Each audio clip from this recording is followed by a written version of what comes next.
Alang sa ato ang online bulletin board, please take note of the following announcements or reminders.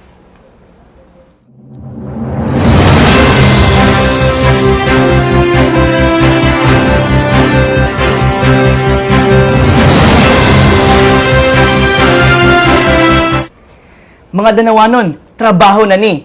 Nagpadayon karon ang recruitment activity sa Cebu Labor Link dinhi sa City Hall Motor Parking Area, dapit sa ATM. Alas 8 sa buntag hangtod alas 4 sa hapon. Ug naa pa ni sila ugma adlawng Sabado sa samang oras.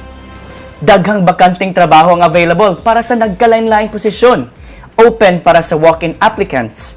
Magdala lang sa inyong resume o biodata ug iandam na lang sab ang inyong diploma o mga certificates kung naa. Alang sa dugang detalye, basaha kining poster nga ato sab gi-post sa atong Facebook page. Ayo na paglangan, adto na karon o ugma o gamita kining higayuna para makatrabaho ka.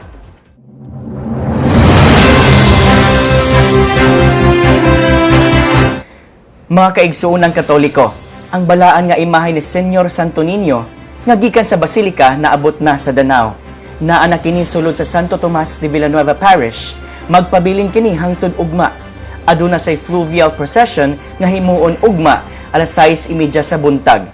Alang sa schedule, tan-awa kining info card nga gipapara sa STVP Danao team.